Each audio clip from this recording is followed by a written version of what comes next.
이제 함께 레위기 1장 1절 2절 읽겠습니다. 시작. 여호와께서 회막에서 모세를 부르시고 그에게 말씀하시되 이스라엘 자손에게 말하노라 너희 중에 누구든지 여호와께 예물을 드리면 같이 중에서 나 여호와께 예물을 드리리라. 아멘.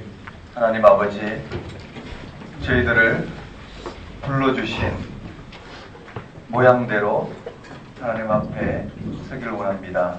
주님, 오늘 또 말씀 가운데 저희 가운데 임하신 하나님의 은혜를 헤아릴 수 있는 지혜를 허락하여 주옵시고, 하나님 앞에 그 은혜를 들고 담대히 설 수 있도록 인도하여 주옵소서. 예수님의 이름으로 기도드리옵나이다. 지난 시간에 출애굽과 민수기 다뤘어요. 출애굽기, 레위기, 민수기로 순서가 되는데 순서를 좀 바꿨어요. 이번 텀까지만 이렇게 다루고 다음 텀에서는 창세기부터 신명기까지 순서를 다룰 텐데요. 이제 우리가 많은 작업을 좀 해야 돼요. 모세오경 가운데에 다양한 형식의 내용들이 있어요. 예를 들어서 율법으로 주어진 것도 있고요, 사건으로 주어진 것도 있고, 그러니까 스토리 이야기로 주어진 것도 있고요, 그 속에 시도 있고, 연애 형식도 있고, 고백의 형식도 있고, 기도의 형식도 있고, 다양한 형식들이 어우러져 있어요. 이런 부분들이 우리 눈에 잘 들어와야 되는데요. 이런 것들 흐름 속에서 한번 파악해보고 정리할 수 있도록 그렇게 다루겠습니다. 구약에서 가장 중요한 것은 내용 파악이에요. 내용이 파악되려면 지난 시간에 공부했던 출애굽하면 출애굽 전체가 어떤 내용인지 명확히 들어와야 돼요. 기억나시나요? 출애굽 민수기가 한눈에 들어와야 돼요. 한눈에 들어온다는 것은 출애굽하면 모세가 소명을 받고 바로 앞에 서서 1차 되면 2차 되면 10가지 재앙, 그 10가지 재앙이 펼쳐지는 가운데 마지막 장자 죽음에 대한 예고와 6월절 규정과, 그쵸? 6월절 규정이 언급되어 있고, 출애굽의 여정이 시내산에 도착했고, 거기서 무슨 일이 일어났는지, 언약을 맺고 또 새 언약을 맺는 과정 가운데 율법이 주어져 있고, 하지만 금송아지 숭배를 통해서 언약이 파괴되어지고 다시 새 언약을 맺고, 그 앞뒤 전후에 성막 건조 지시사항이 있고 성막 건조가 완성되는, 이 속에 어우러져 있는 그 모든 세부적인 내용이 어떤 내용이 어디에 있는지 확인돼야 돼요. 구체적인 장절, 구체적인 내용, 모세가 하나님 앞에 중보기도한 내용이라든지 이런 것들은 나중에 한 번에 정리가 돼요. 하지만 그런 것이 어디 들어있고 왜 그런 흐름 속에 있는지를 파악하지 못하면 기억하기가 그렇게 쉽지가 않아요. 그래서 내용을 파악하고 어떤 내용이 어디에 들어있는지 그 현 주소를 파악하는 정도, 그런 부분들이 공부의 80%라고 생각하시면 돼요. 그거 없이 그냥 개별적인 내용을 암기하는 것은, 한번 생각해 보셔야 성경이 66권이에요. 그 많은 형식 속에서 그런 내용들을 단순 암기한다는 것은 나중에도 별 도움이 되지 않고, 성경 읽는다면 성경을 통해서 깊이 있게 하나님을 인식하는 그 깊이 들어가야 될 텐데요. 오히려 그렇게 단편적으로 아는 것이 굉장한 방해가 되고 오히려 성경을 비상적으로 이해하게 되는 이런 오해에 빠지게 되죠. 무슨 말인지 한 신학을 하시면서 한 5년 정도 흘러보면 분명하게 아마 인식이 되리라 생각해요. 자, 한번 보겠습니다. 레위기인데요. 빠르게 레위기를 한번 개관하고 세부적으로 한번 정리해 보려고 그래요. 한번 레위기의 자리라든지 위치라든지 어디서 전체 흐름 속에서 주어졌는지는 개관부터 좀 하고 다루겠어요. 한번 따라해 볼까요? 레위기. 제목은 레위기로 되어 있지만 원래 제목은 하나님께서 그를 회막에서 부르셨다. 오늘 본문에 보면 여호와께서 회막에서 모세를 부르시고 그에게 말씀하시되, 원래 제목은 회막에서 여호와께서 회막에서 그를 부르셨다. 여호와께서 그를 부르셨다라는 것이 레위기의 제목이라고 보면 돼요. 자, 한번 따라하겠습니다. 5대 제사. 레위기의 특징은 5대 제사가 언급되어 있어요. 5가지 제사 형식인데 그 제사 형식이 7장까지 그 의미와 내용 파악은 종류에 다룰 때 이와 같이 되어 있어요. 흐름을 보시면요. 레위기인데요.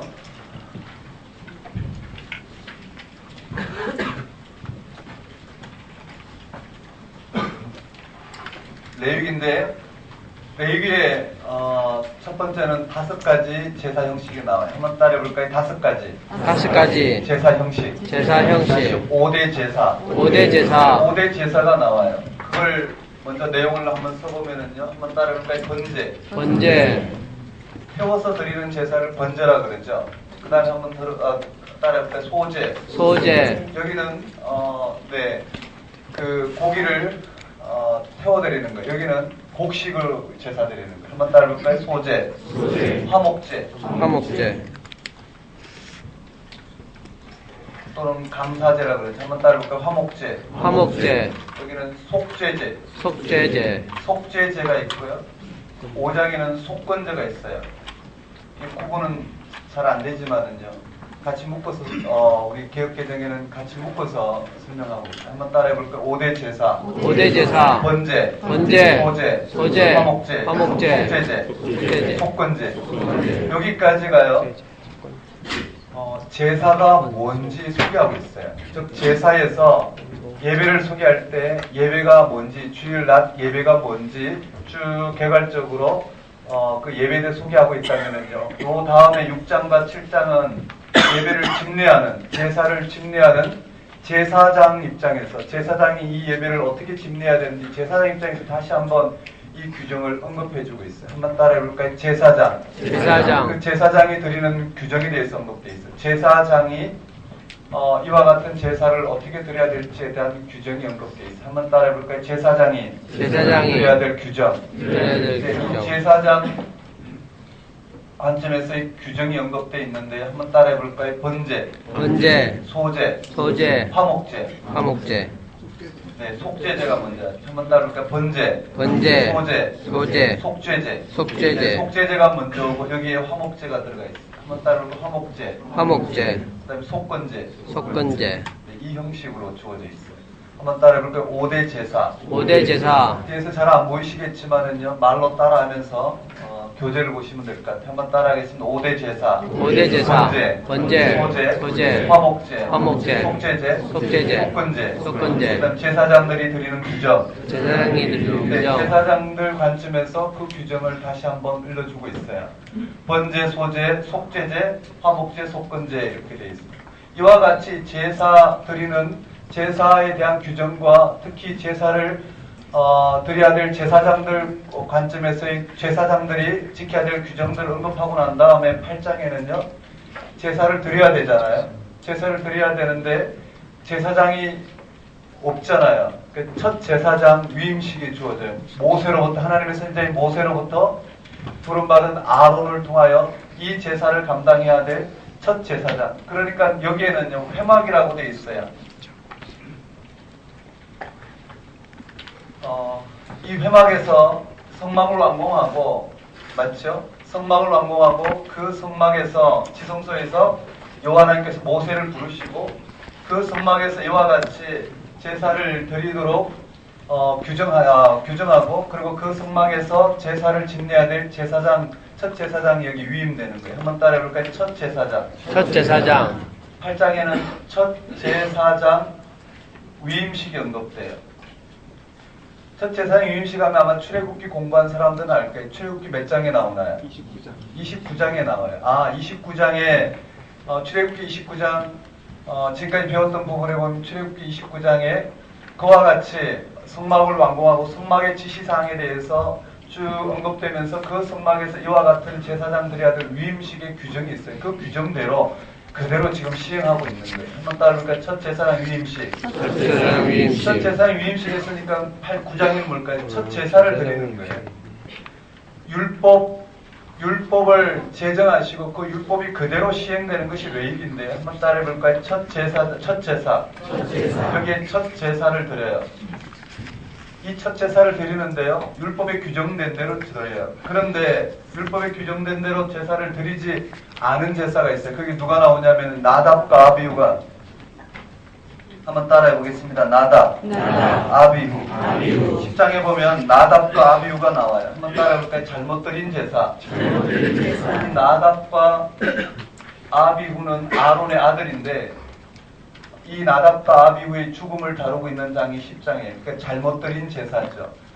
제사 드리는 규정에 의해서 드리는 게 아니라 잘못된 방식으로 제사를 드렸을 때 그 결과에 대해서 언급해 놓고 있어요. 여기까지 한번 따라해 볼까요? 5대 제사. 5대 제사. 5가지 제사에 언급된, 규정에 언급된 대로 이와 같이 소개를 하고, 이 규정에 따라서 제사장이 제사를 드려야 되는데, 이미 출애굽 때 율법을 통해서 이 제사장 위임식을 어떻게 하라고 일러준 대로 위임을 하고 그대로 제사를 드렸어요. 그런데 여기에 10장은 한번 동그라미 해보셔야 돼요. 내 얘기는요, 전체가 다 율법 규정에 대해서 언급되어 있어요. 성결법전, 즉 어떻게 하면 하나님 앞에 거룩하게 구별되어 그 율법이 규정하고 있는 대로 하나님 앞에 가까이 나아갈까, 하나님께서 율법을 규정한 대로 이 백성들이 율법을 순종하는 걸 통해서 하나님 백성 되는 길을 지금 걸어가고 있는데, 율법 규정이 아닌 사건이 나와요. 사건은 강조하는 부분이죠. 그러니까 여기에 특별히 강조하고 있는 사건은 딱 2군데 나오는데, 여기가 첫 번째 나와요. 즉 나답과 아비의 죽음을 통해서 강조하고 있는 게 뭐냐면은 율법 규정대로 하나님을 숨기는 것. 그것이 이스라엘 백성들에게 주어진 신앙의 길이라는 거예요. 그러고 난 다음에 11장부터 나머지 전체는요, 성결법전이라 그래요. 한번 따라해볼까요? 성결법전. 성결법전. 성결법전. 성결법전. 이 성결법전이 11장부터 17장까지 묶어볼까요? 어떻게 묶든, 이건 학자들마다 16장까지 묶을 수 있고 17장까지 묶을 수 있는데, 이렇게 돼 있어요. 17장까지 이렇게 묶어볼게요.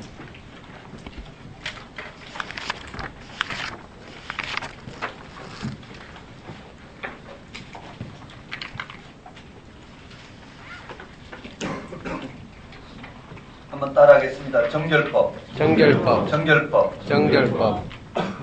11장부터 17장까지 정결법에 관련된 규정이라고 한다면요, 18장부터 마지막 절까지 이 정결법, 여기는 정결법, 정결하냐 부정하냐의 규정을 갖고 언급됐다면, 여기는요 그들의 삶을 통해서 삶을 통해서 규정하고 있는, 전체가 같이 성결법인데요, 구체어 나누자면은 여기는 율법에 규정된 대로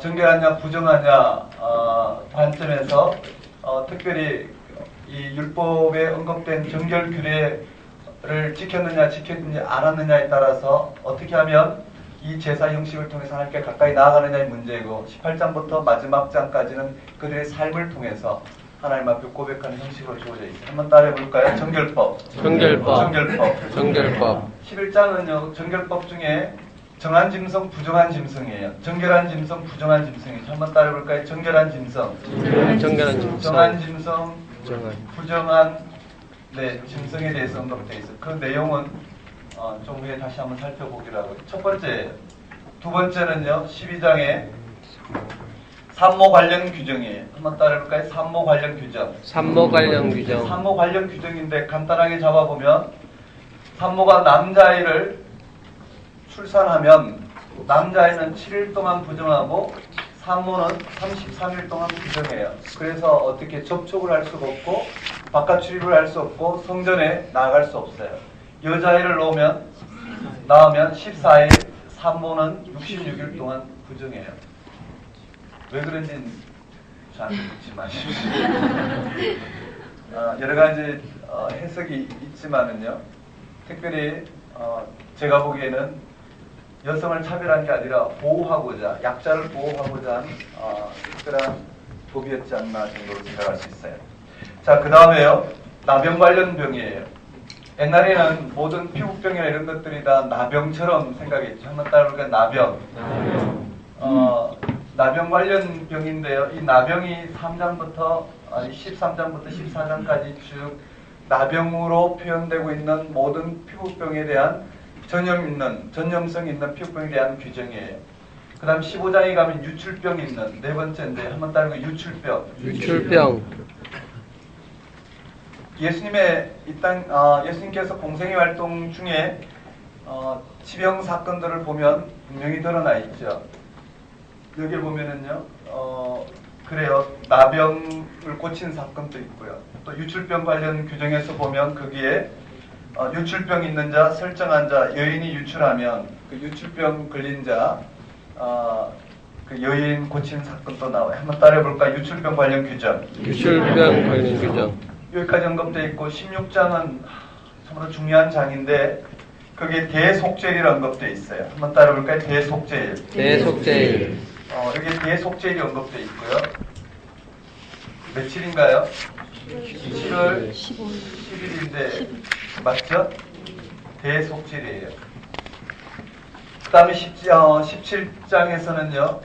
이와 같이 정결 이외에 이 정하고 부정한 이들이 정결하기 위해서는 제사를 앞에서 언급된 5대 제사를 드려야 되는데 제사를 드리는 데 있어서의 그 제사의 원리가 뭐냐면은 피로 설명하고 있어요. 한번 따라볼까요? 피. 그 피의 규정으로 언급되어 있어요. 한번 따라볼까요? 피 규정. 네. 피 규정. 피의 원리. 피란 다른 말로 말하면 하나님의 은혜의 원리로 이루어지고 있다 보면 될 것 같고요. 그 다음에요. 18장부터 마지막 장까지는 성에 관련된 규정이라고 보면 그 거룩한 삶에 대한 삶과 윤리에 대한 규정이라고 볼 수 있죠. 18장 빠르게 한번 정리해 보면 한번 따라볼까요? 성 관련 규정. 성 관련 규정. 여기는 성 관련 규정이에요.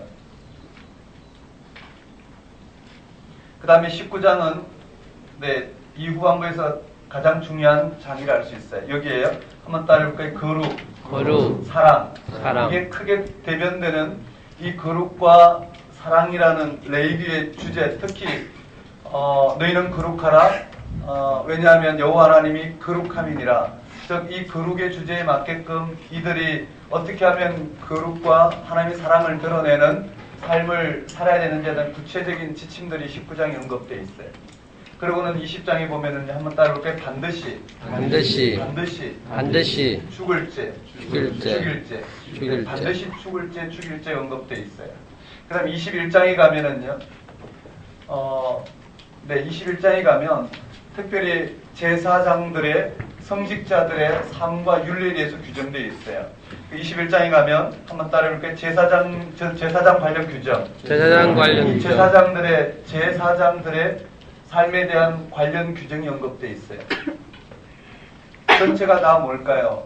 정결법에 대해서 언급되어 있지만 전체가 정결법에 언급되어 있지만 여기에는 특히 정결법에 매여 있는 거라면 여기에는 삶과 윤리에 매여 있다고 볼 수 있어요. 한번 따라해볼까요? 제사장 관련 규정. 제사장 관련 규정에 일반적인 제사장이 지켜야 될 규정이 언급되어 있고 대제사장이 지켜야 될 규정이 언급되어 있어요. 그 제사장 관련 규정들이 언급되어 있고요. 한번 따라해볼까요? 성물. 제사장 관련 규정에 첫째는 일반 제사장 관련 규정, 두 번째는 대제사장, 특별히 더 엄격한 대제사장 관련 규정이 언급되어 있고, 세 번째는 성물에 관련해서 언급되어 있어요. 한번 따라해볼까요? 성물 먹는 규례가 언급되어 있고요.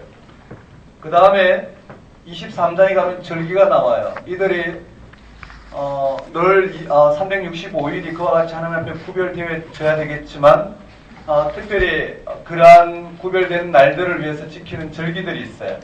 여기에 절기 규정이 자세하게 언급되어 있죠. 한번 따라해볼까요? 절기. 날을 특별히 하나님께 구별해 드리는 부분이에요. 거기에 안식일, 유월절, 무교절, 초실절, 오순절, 나팔절, 대속절, 초막절 쭉 한 8가지 절기가 언급되어 있고요. 한번 따라해볼까요? 절기. 여기가 절기가 언급되어 있고 25장에도 보면 절기가 언급되어 있어요. 무슨 절기냐면 특히 여기에 절기 중에서 가장 핵심인 안식년과 희년이 나와 있어요. 한번 따라해볼까요? 안식년. 희년. 네, 안식년과 희년이 언급되어 있고요.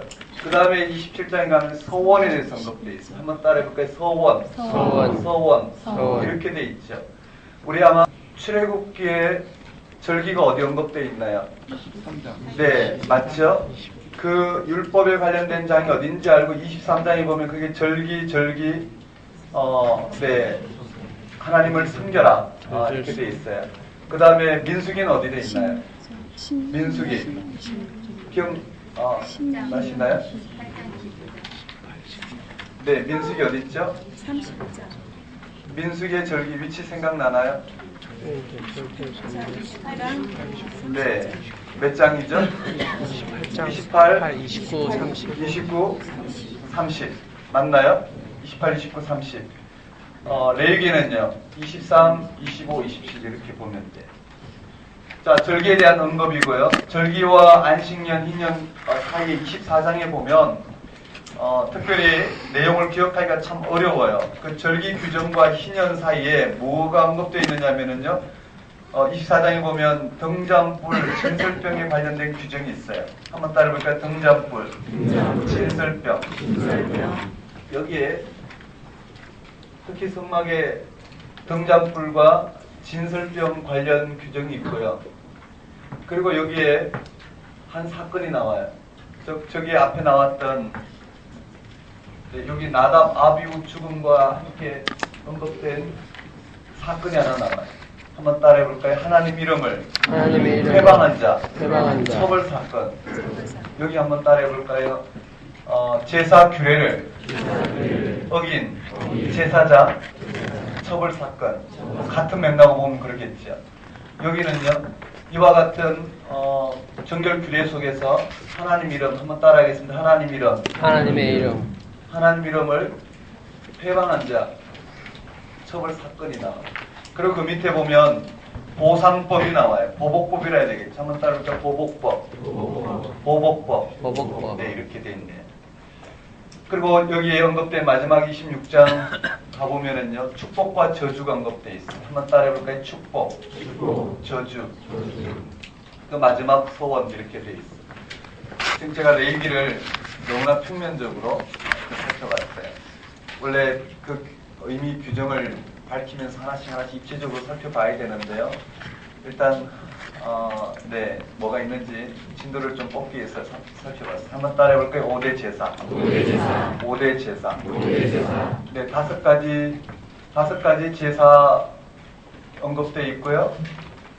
그 다음 그 제사를 드리는 제사장 위임식이 있고, 첫 제사, 잘못 드린 제사. 그 다음에 성결법인데 그 중에 정결 규례와 그 다음에 삶과 윤리를 통해서 하나님 앞에 서는 이와 같은 규정으로 언급되어 있어요. 지금 에어컨 나오나요? 창문을 닫아야 되겠죠.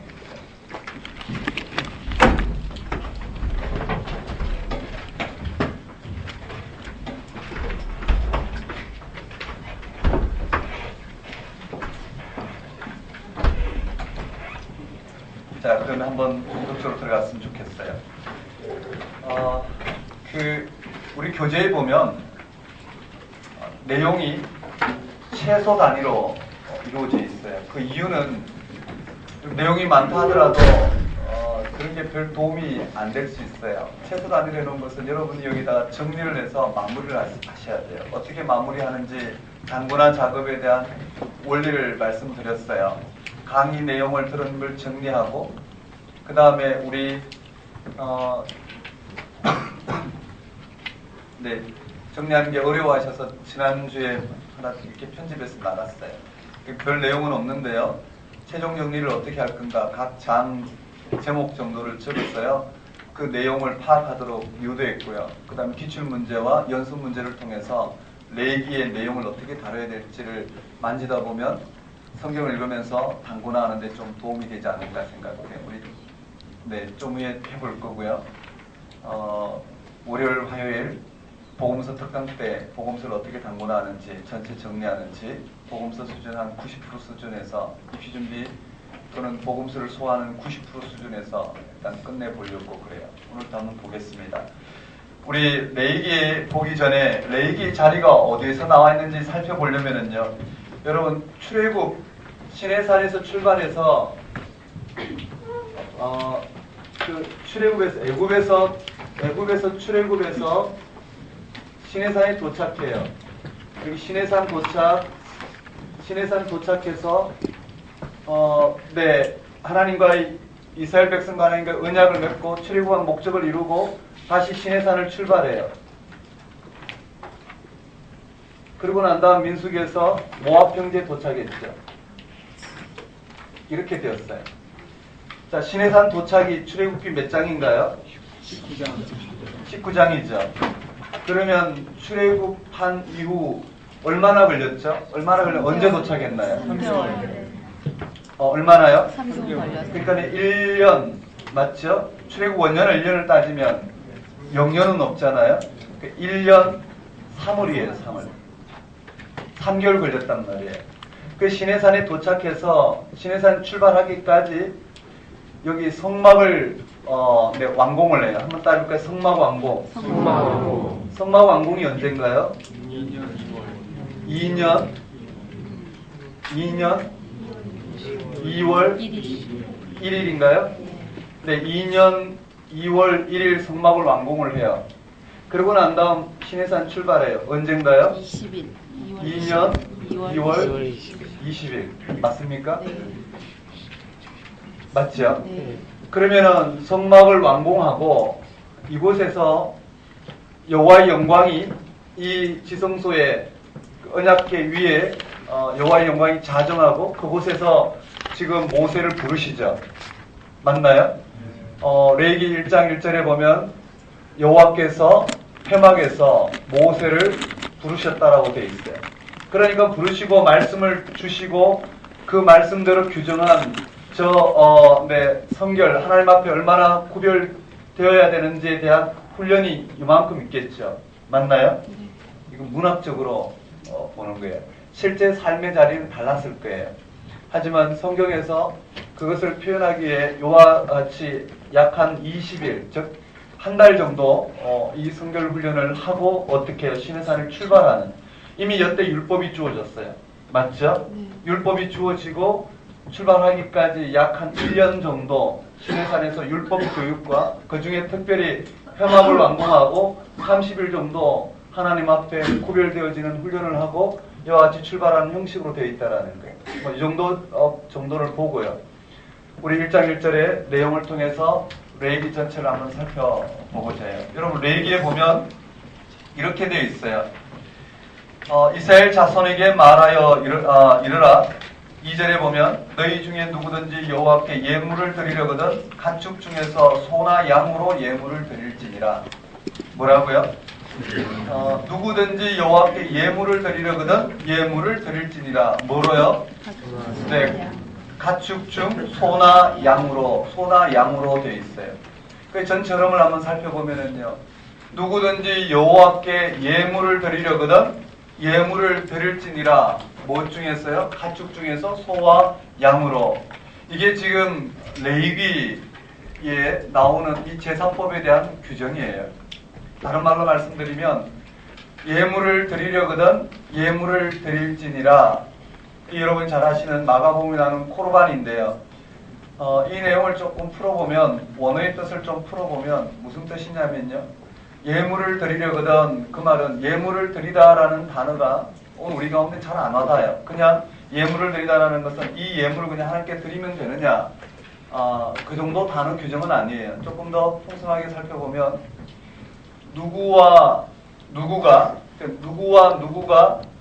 가까움을 나타내는 그 가까움을 가지고 하나님께 나오라는 말씀이에요.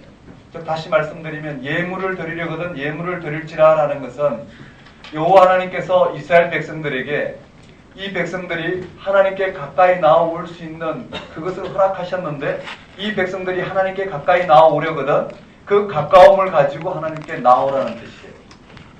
우리말로는 거의 잘 안 드러나요. 그럼 이 말 이해되시나요? 한번 따라해볼까? 예물을 드리려거든 예물을 예물을 드릴지니라. 예물을 예물을 드리려거든 예물을 드릴지니라. 여러분 레위기에 이와 같은 형식으로 표현되어 있는데 그 말은요 이스라엘 백성들이 지금 회막에서 여호와의 영광이 임재해 계신 그 회막 가까운 데는 이스라엘 백성들이 출입할 수가 없어요. 역설적으로 보면은요 이스라엘의 진 가운데 한가운데 성막이 있어요. 구별된 하나님이 임재하신 성막이 있어요.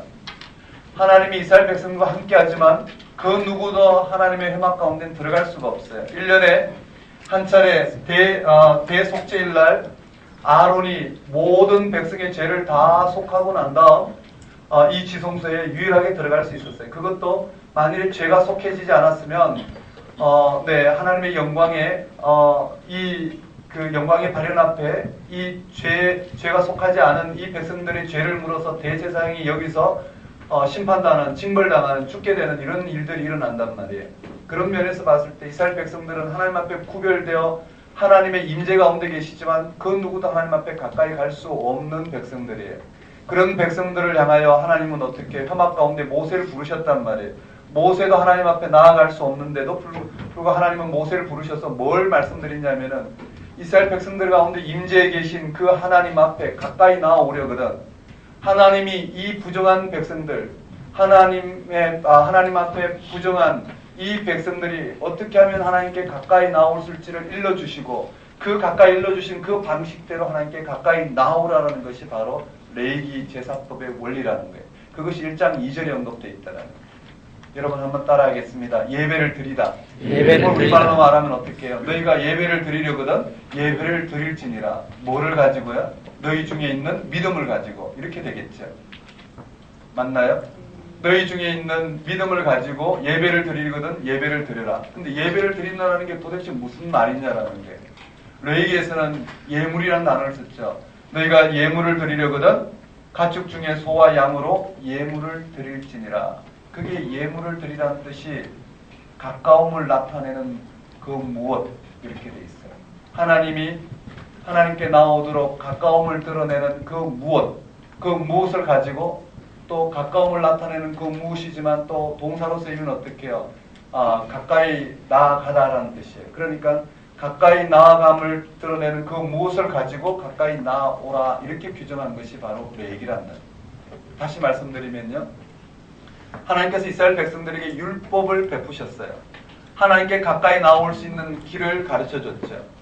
어떻게 하면 하나님 백성 되는지, 하나님께 어떻게 하면 구별되는지를 율법을 통해서 이 백성들이 믿음으로, 아브라함의 믿음으로 이스라엘 백성들이 하나님 백성 되었어요. 맞나요? 네, 우리 같이 한번 반응하면 강의의 수준은 여러분들이 결정하셔요. 저는 준비됐습니다. 레기 가지고 4시간 다 할 수도 있고요. 한번 보셔요. 레기 전체가 눈에 확 들어와야 돼요. 구체적인 레기에 실제로 이런 정한 짐승, 부정한 짐승을 먹는 문제가 오늘 우리와 무슨 관계가 있는지 또는 이와 같은 이런 규정들이 다 오늘 우리와 무슨 관계가 있는지 이런 부분들도 규정이 돼야 되고요. 또 이 레기 전체를 통해서 오늘 우리 가운데 어떻게 이루어졌는지 예수 그리스도를 통해서 우리가 어떻게 성취됐는지 눈에 들어와야 돼요.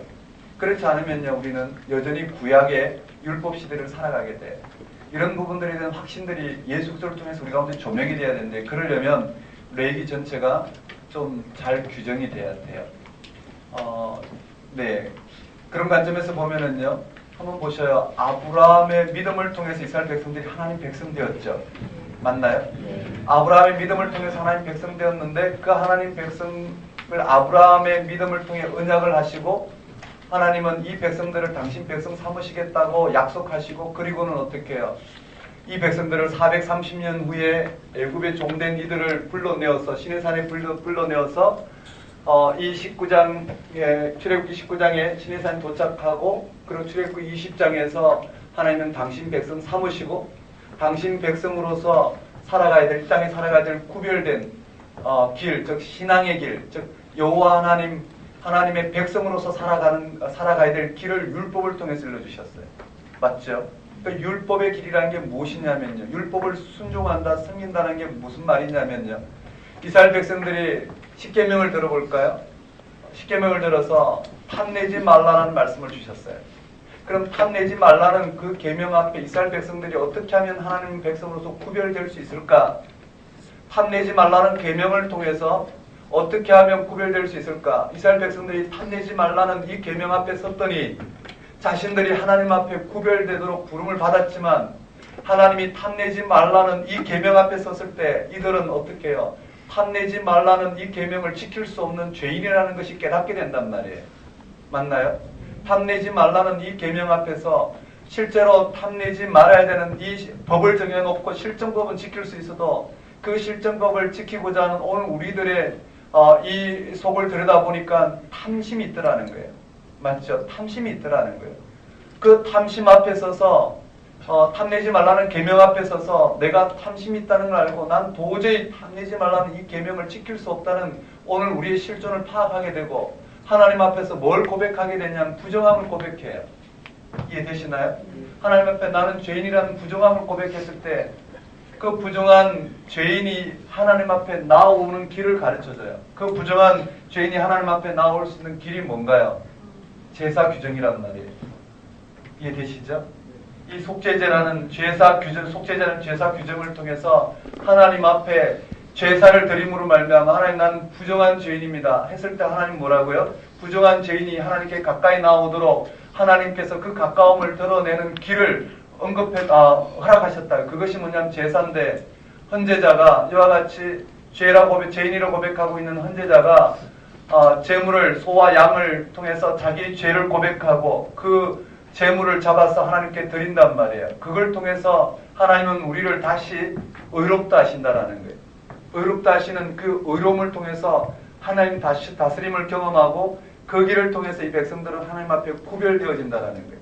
다시 말씀드리면 율법 항목 하나하나를 지키느냐 지키지 않느냐의 문제가 아니라 율법 앞에 서서 이 백성들이 하나님을 향한 태도가 어떤 태도였느냐라는 것이 율법이 이스라엘 백성들에게 주어진 이유였다라는 거예요. 그것은 예수님을 통해서 드러났고요.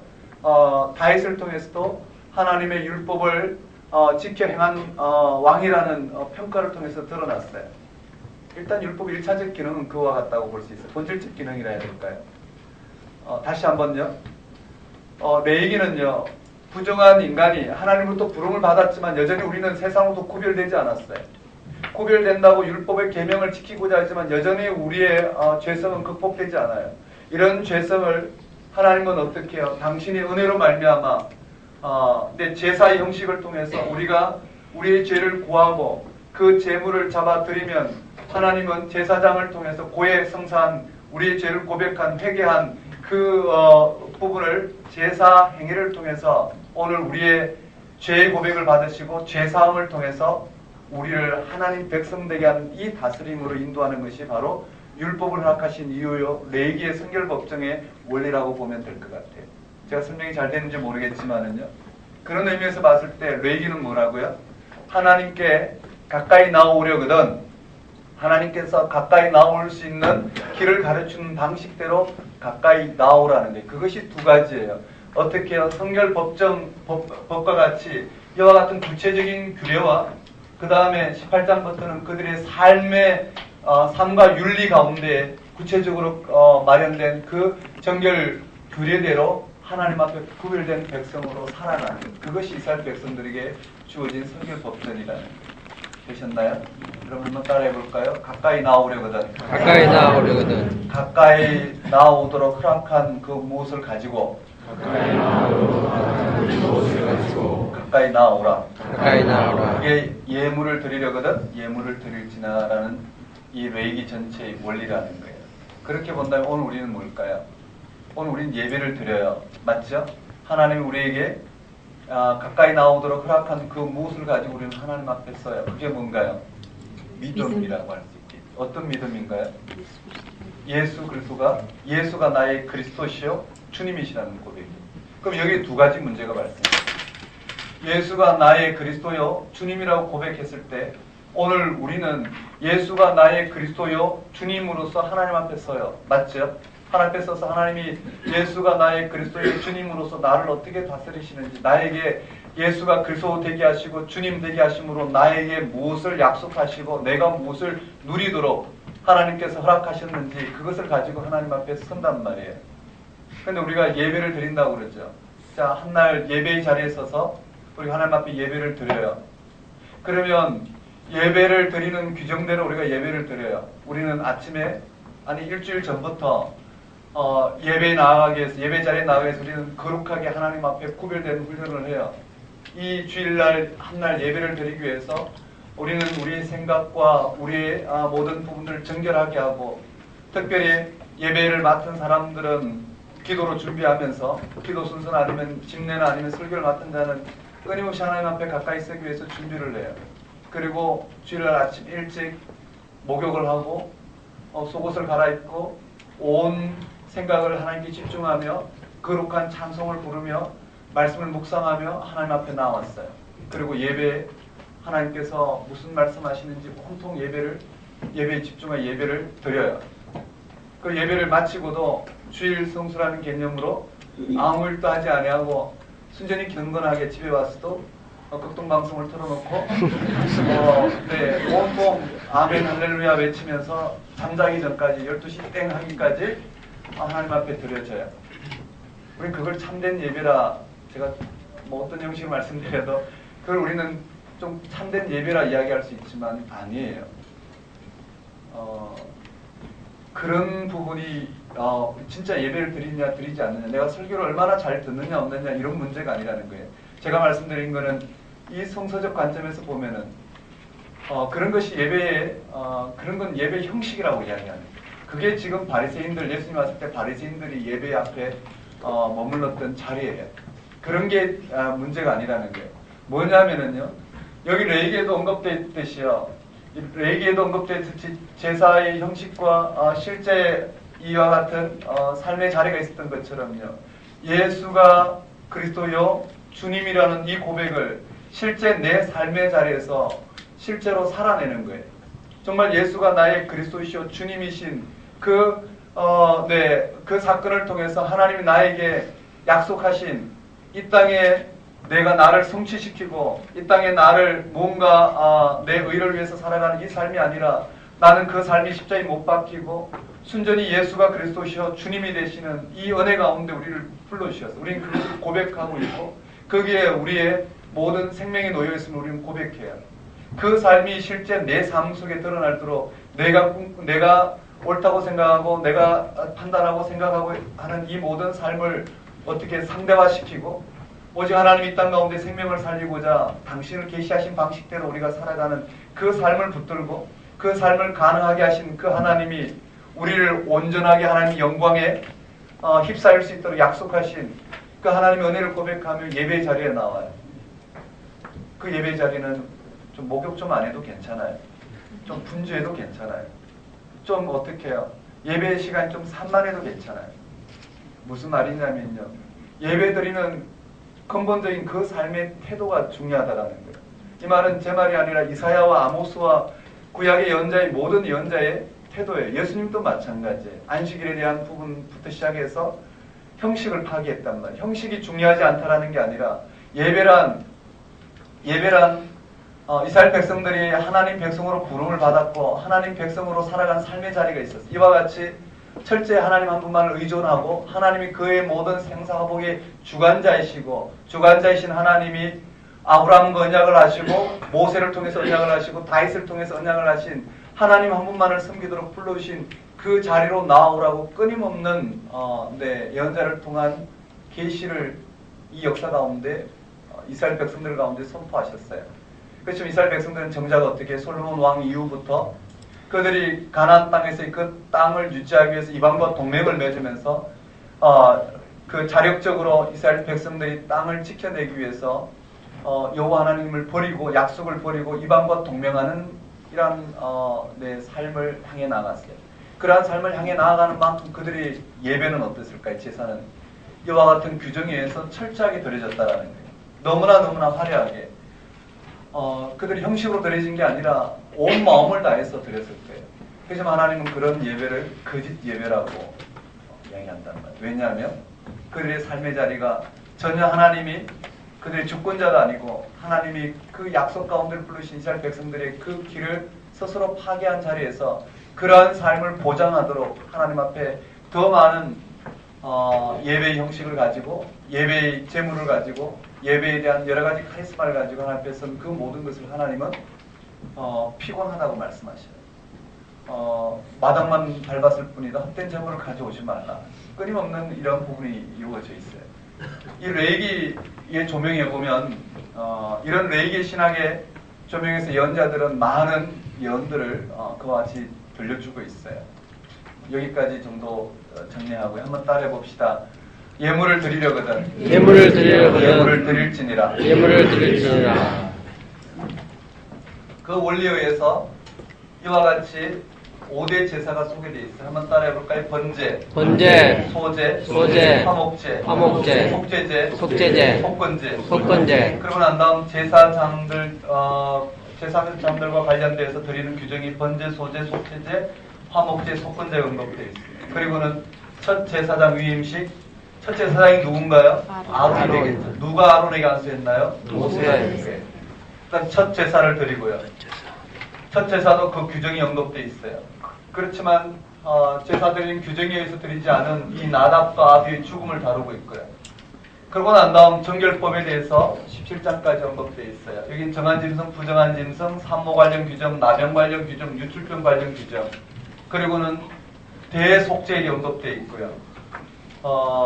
그리고는 이런 제사 드리는 원리인 피해 규정이 대해서 언급되어 있어요. 아까 말씀드렸듯이 하나님께 가까이 나아갈 수 있는 것은 인간이 어떤 공로가 아니에요. 맞죠? 재물이 많고 적은 부분도 아니에요.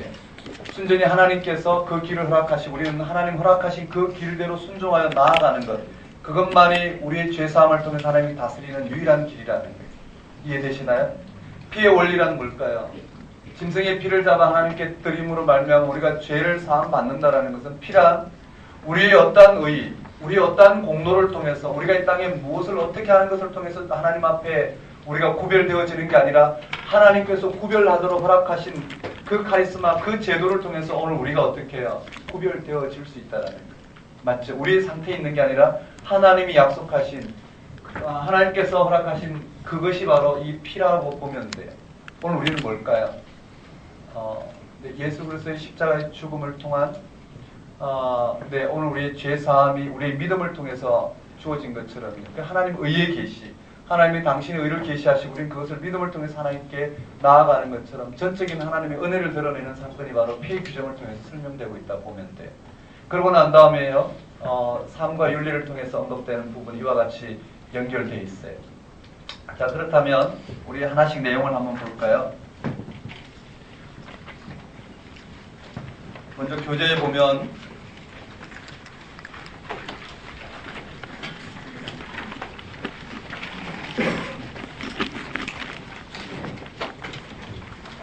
교재 34쪽 보고요.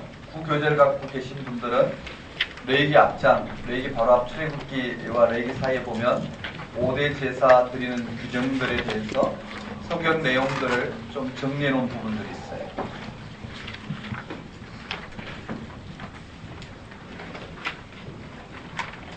거기 한번 따라해 볼까요? 5대 제사. 5대 제사. 첫째 번제가 나오죠? 맞나요? 네. 성경을 읽으면서 보면 되는데요. 한번 보겠습니다. 그냥 교재 일단 보면서 성경 보도록 하겠습니다. 그게 번제가 나오죠? 맞나요? 네. 거기에 제물이 언급되어 있어요. 형편에 따라서 제물을 드리는데 번제 드리는 제물은 수소, 소 맞죠? 그 다음 수양, 양 맞죠? 염소 있어요. 소와 양과 염소예요. 암수 구별이 되어 있고요. 소와 양과 염소가 드려지고요.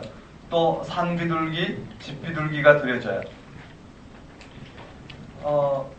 왜냐하면 목축을 하는 사람들은 뭘로 제물을 드리 이와 같이 짐승을 가지고 제물을 드리고요. 그 다음에 농사를 짓는 사람들은 농사하는 소를 잡아드릴 수는 없어요. 그러니 뭘 갖고 드리냐면은요, 곡식을 가지고 드려요. 그래서 번제와 소제는 엄격히 보면 이 제사 형식, 제물 형식을 보면은요, 제물 형식으로 본다면 번제는 짐승을 가지고 드리는 거, 소제는 곡식을 가지고, 즉 목축하는 사람이 드리고, 소제는 농사 짓는 사람이 드렸다 보면 돼요.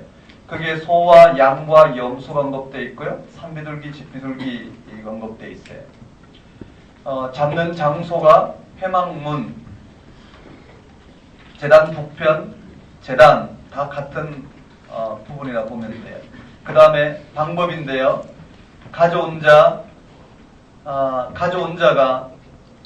죄를 짓고 그 죄물을 자기 죄 사함으로 드리기 위해서 가져온 자가 제물에 자신의 죄를 안수해요. 그럼 자신이 잡아서 가죽을 벗기고 뼈와 살을 발라내는 각을 떠요. 그리고는 그것을 제사장에게 줘요. 제사장은 가죽을 벗기고 각을 뜰 때 받아온 그 피를 제단 사방에 뿌려드림으로 말미암아 죄 사함의 의식을 행해요. 그리고는 불과 나무를 준비하고 각을 뜬 것, 그리고 머리와 기름을 올려놓고 불을 태워드려요. 내장과 정강이는 씻어서 전부 불살라요. 그러니까 다 불살라드려요. 목적은요, 하나님께 가까이 나아가는 거예요. 그건 당연하죠. 예물을 드리거든 예물을 드릴지니라 언급되어 있어요. 그리고는 거기에 나온 제물들은요, 가죽을 취한 모든 부분들을 태워드려요. 그리고 제사장은 가죽을 갖는다 이렇게 되어 있어요. 우리 성경을 한번 볼까요? 성경을 읽으면서 한번 봅시다. 이걸 어떻게 읽어내야 될지요? 그 정리를 해놨는데 어느 정도까지 이걸 외워야 될지 이해를 해야 될지 포인트를 한번 잡아보면은요, 3절에 그 예물이 소의 번제이면 소가 나왔어요.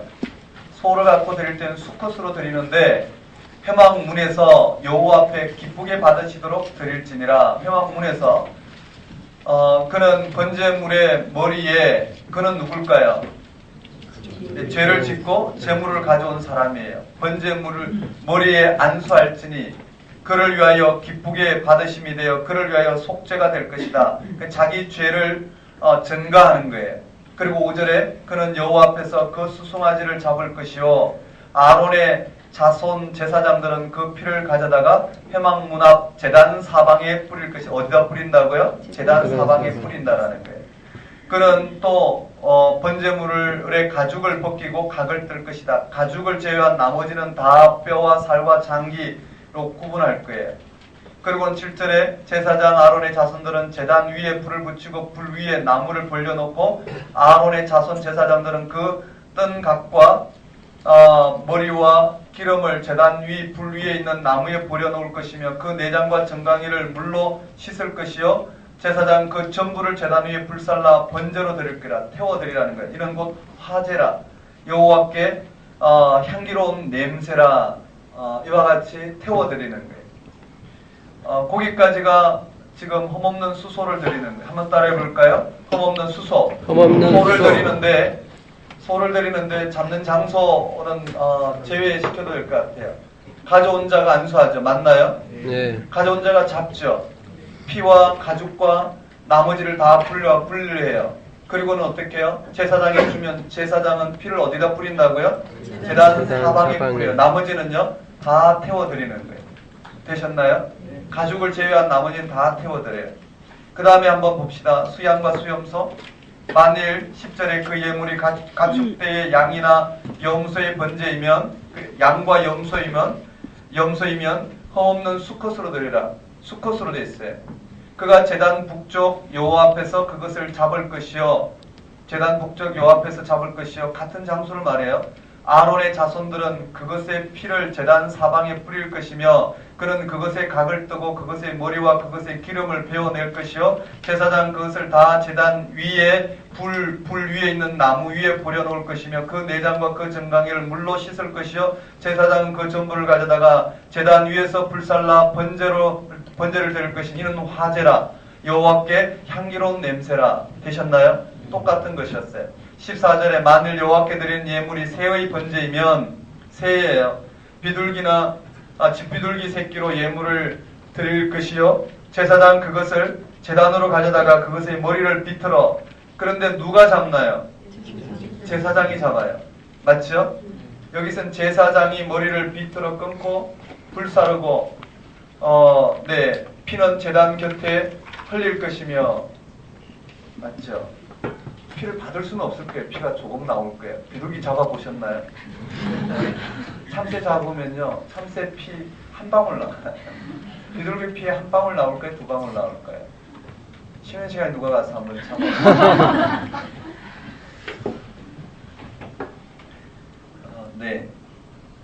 그 그 다음에 16절에 그것의 모이 주머니와 그 더러운 것을 제거하여 제단 동쪽 재버리는 곳에 던지고 또 그 날개 자리에 그 몸을 찢되 아주 찢지 말고 제사장이 그것을 제단 위에 있는 나무 위에 불살라 번제를 드릴지는 이런 화제라 여호와께 향기로운 냄새니라 이렇게 되어 있어요. 그러면 번제에서 정리해야 될 게 뭘까요? 한번 따라해 볼까요? 소, 양, 염소, 수컷, 됐나요? 또요. 한번 밑에는요. 한번 따라해 볼까요? 집비둘기, 산비둘기. 네. 그 새돼 있죠. 새의 번제를 드릴 때는 집비둘기나 산비둘기의 수컷으로 드린다. O입니까? X입니까? X죠. 맞나요? 어디에 포인트를 해야 될지 이해되시죠? 그거 어떻게 구분해요? 구분하기 참 힘든 거예요. 네. 한번 따라해 봅시다. 소, 염소, 양, 그 다음에 비둘기, 집비둘기, 산비둘기. 그 정도로 보고요. 그 다음에요. 잡는데 어디서 잡느냐면요. 거기에 해막문이라고 언급되어 있고 문자적으로 보면 해막문으로 되어 있고요. 그 다음에 양과 염소는 제단 북편이라 되어 있고요. 세 번째는 제단이라 되어 있죠. 맞습니까? 그래요. 네. 잡는 장소가 다 따로 되는 게 잡는 장소는 한 곳에 이렇게 있겠죠. 제물 도살장이 다 한 곳에 있었을 거예요. 그 다음에 방법은요. 방법은 그 소나 양이나 염소는 안수를 하고 맞죠? 그 소는 안수를 하고 잡고 가죽을 벗기고 각을 떴다고 돼 있어요. 그런데 한번 봅시다. 우리 교재에 보면 잡는 방법에 양이나 염소는 수소 번제와 동일하나 안수를 하지 않고 언급되어 있다고 돼 있어요. 한번 볼까요? 거기에 10절에 보면 가죽대의 양이나 염소의 번제임 흠없는 수컷으로 드릴지나 그가 제단 북쪽 요 앞에 그것을 잡을 것이요 아론의 자손 제사장들은 그것의 피를 제단 사방에 뿌릴 것이요 안수하는 내용은 안 나와 있죠. 그러나 앞에서 안수라는 부분이 나와 있잖아요. 맞죠? 그래서 일반적으로 자신의 죄를 다 안수를 하게 돼 있어요. 집비둘기나 비둘기에도. 이 말 이해되시나요? 거기에서 문자적으로요 언급돼 있어요. 그냥 내용을 그대로 정리했어요. 의미를 해석하지 않고요. 하지만 앞에서 했던 절차가 그대로 연결되는 건 이 기술 방법에 똑같다라는 거예요. 안수를 하지 않는다는 말이 아니라 안수한다는 말이 없다는 정도로 받으면 될 것 같아요. 안수를 하지 않고 가죽 벗기는 절차가 자세히 되어 있더라 언급돼 있어요. 그렇게 정리해보면 될 거예요. 쉽게 정리될 거예요. 거기 가죽을 제한 모든 부분을 불태웠고 가죽이 돼 있더라. 나중에 뒤에 나오는 것을 앞에 언급해놨어요. 그 규례 밑에 한번 볼까요? 번제물 규례예요. 번제물은 아침까지 제단 위에 있는 석쇠 위에 두고 제단의 불은 그 위에서 꺼지지 않게 하고 제사장은 세마포의 긴 옷과 세마포 속 바지를 입고 번제물에 제를 버릴 때 그 옷을 벗고 다른 옷을 입고 진영 바깥 정결한 곳으로 가져간다. 아침마다 나무를 그 위에 태우고 번제물을 그 위에 버려놓고 화목제의 기름을 그 위에 불사하는데 어렵죠? 잘 몰라도 돼요. 핵심은 뭐냐면은요. 번제물을 종류는 뭘까요? 소, 양, 염소, 산비둘기, 집비둘기. 맞나요? 잡는 장소는 해막문 또는 제단 북편 또는 제단 다 같은 지역이라고 보면 돼. 어딜까요? 정확히 제단 북편 정도 되겠죠. 그 다음에요. 방법은요. 소와 양과 염소는 가져온 이유가 뭘까요? 자신의 죄를 이 짐승에게 전가하는 거잖아요. 그래서 안수를 하고 잡아서 가죽을 벗기고 각을 뜨고 제사장이 주면 그것을 제사장은 피를 뿌리고 나머지는 태워드려요. 가죽을 제외하고는. 이해되시죠? 근데 산비둘기와 집비둘기는 잡아드릴 수가 없어요. 이걸 뭐 어떻게 각을 뜨고 피를 받을 수 없으니까 그냥 안수하고 제사장이 주면 제사장이 그것을 가지고 목을 비틀어 피를 받아 제단에 한 방울 정도 떨어뜨리고 나머지는 태워드리더라. 이해되시나요? 그 중에 모이 주머니와 더러운 것을 제거하여 제단 동쪽 재버리는 곳에 버렸더라. 그 정도 보면 될 것 같아요. 되셨습니까? 이제 그런 방법으로 공부를 하시면 된다라는 거예요. 그럼 우리 10분 쉬었다가 좀 풍성하게